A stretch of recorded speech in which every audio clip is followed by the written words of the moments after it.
गहरे हरे भरे जंगल के बीच, जहां सूरज की किरणें पेड़ों की छतरी से छनकर सोने जैसी चमक बिखेर रही थीं, एक अकेला तनगर डाल से डाल तक फड़फड़ा रहा था।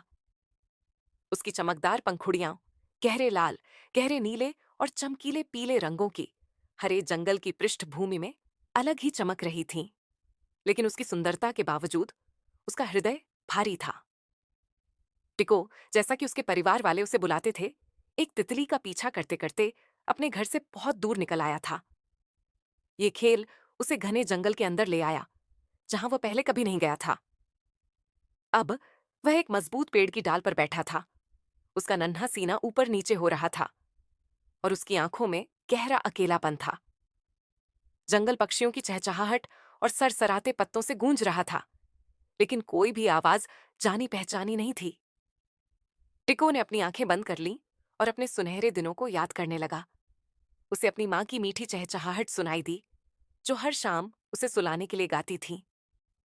उसे अपने भाई बहनों की गर्माहट महसूस हुई, जब वे रात के समय अपने पिता के पंखों के नीचे दुबक जाते थे।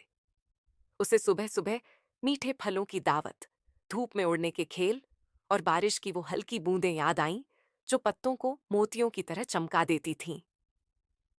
उसकी छोटी चोंच से एक आंसू गिरा और डर उसके दिल में समा गया। क्या वह कभी अपने परिवार को ढूंढ पाएगा? अपने परिवार से मिलने के लिए दृढ़ संकल्पित, टिको ने गहरी सांस ली और अपने पंख फैला लिए।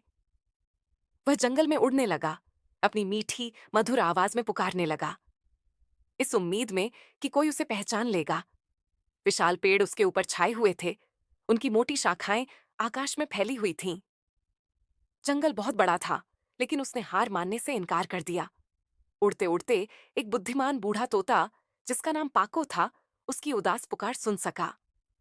पाको ने कई छोटे पक्षियों को रास्ता भटकते देखा था, लेकिन उसने कई को अपने घर भी वापस लौटते देखा था।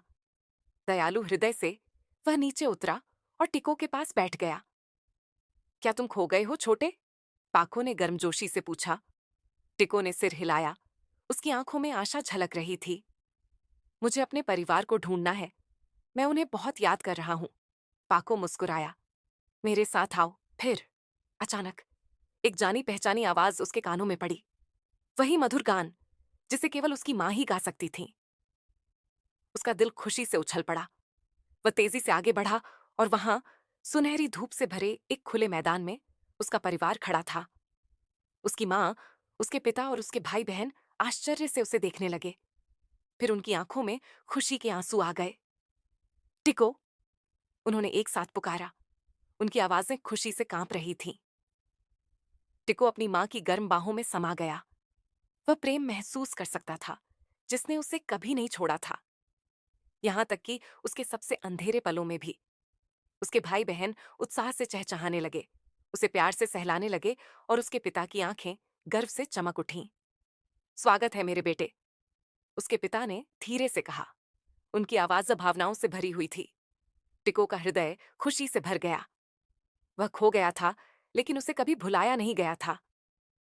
अपने परिवार के प्यार से घिरा, उसे एहसास हुआ कि चाहे वह कितनी भी दूर चला जाए, उसका परिवार हमेशा उसे वापस लाने के लिए वहीं रहेगा। जैसे ही सूरज क्षितिज के नीचे चला गया, सुनहरी किरणें पूरे जंगल में फैल गईं। टिको और उसका परिवार फिर से एक साथ बैठ गए।